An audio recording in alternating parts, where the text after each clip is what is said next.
Banque centrale américaine, la Fed, a annoncé hier le maintien de ses taux directeurs entre 0 et 0,25%, mais a précisé qu'elle envisageait de les relever mi-mars dans un environnement d'inflation élevée et d'un marché du travail jugé solide. Avec l'inflation bien supérieure à 2% et un marché du travail vigoureux, le comité de politique monétaire s'attend à ce qu'il soit bientôt approprié de relever la fourchette cible de taux, a indiqué l'institution dans un communiqué publié hier à l'issue de sa réunion régulière de politique monétaire. Les responsables de l'institution ont précisé qu'elle mettrait fin à ses achats d'actifs début mars, condition indispensable pour relever les taux possiblement dans la foulée de sa réunion prévue mi-mars. Les taux directeurs avaient été abaissés dans une fourchette de 0 à 0,25% en mars 2020 face à la pandémie de Covid-19 pour soutenir l'économie via la consommation. L'objectif est de ralentir l'inflation en pesant sur la demande, en faisant grimper les taux d'intérêt des prêts accordés par les banques commerciales aux particuliers et aux entreprises. La Fed a par ailleurs signalé une réduction des contraintes d'approvisionnement, ce qui devrait contribuer à ralentir l'inflation.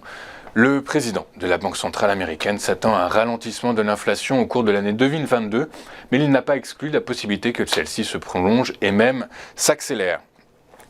Le chômage continue de diminuer en France, y compris dans les Outre-mer, mais hors Mayotte, le nombre de demandeurs d'emploi s'élève à 3 335 600 pour la catégorie A au quatrième trimestre 2021. Ce chiffre diminue de 5,9% sur le trimestre et de 12,6% sur un an. C'est historique. Pour les catégories A, B et C, c'est-à-dire incluant une activité partielle, ce nombre s'établit à 5 658 900. Il diminue de 3,6% sur ce trimestre et de 5,8% sur un an. En moyenne, au quatrième trimestre 2021, en France métropolitaine, le nombre de personnes demandeurs d'emploi inscrites à Pôle emploi et tenues de rechercher un emploi s'est établi à 5 368 200, dont 3 101 800 personnes en catégorie A. Le nombre de personnes sans emploi a diminué de 6,2% sur cette période et de 13,2% sur un an. Les derniers chiffres le confirment, 2021 a été une année exceptionnelle pour l'emploi, a commenté la ministre du Travail Elisabeth Borne sur Twitter. Mardi, le directeur général de Pôle emploi avait mis en avant le caractère atypique de l'année dernière, très marqué par la crise sanitaire et par une reprise économique forte, plus forte qu'estimée. Pour la troisième année consécutive, Boeing a publié un résultat net annuel négatif. Le groupe américain a dévoilé hier ses comptes pour l'exercice 2021 et il révèle une perte nette de 4,29 milliards de dollars pour un chiffre d'affaires de 62 286 milliards de dollars. C'est bien plus que les 636 millions de pertes en 2019, mais beaucoup moins qu'en 2020, une année qui s'était soldée par une perte historique de 11,9 milliards de dollars. C'est cependant plus qu'attendu du fait d'une charge exceptionnelle de 3,5 milliards de dollars destinée à couvrir le coût des malfaçons et de l'arrêt des livraisons du 787.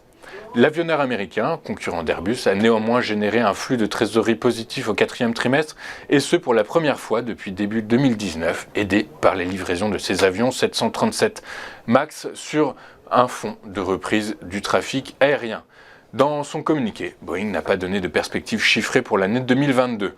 Avant de poursuivre notre émission, je vous propose un rapide coup d'œil sur la séance d'hier à Paris, le CAC 40 qui flirte de nouveau avec les 7000 points puisqu'il a clôturé à 6981 points en hausse de 2,11%. Tous les secteurs ont clôturé en territoire positif. Les principales hausses sont donc à mettre à l'actif du secteur de l'énergie qui a pris 3,85%, de l'industrie qui a pris 2,23%, des services financiers qui ont pris 2,21%, de l'assurance vie qui a pris 1,81% et des biens de consommation qui ont pris 1,80%. On va marquer une première pause et juste après on vous fera vivre l'ouverture de la séance en direct, une ouverture décryptée par les équipes d'Interactive Trading. A tout de suite sur Téléfinance.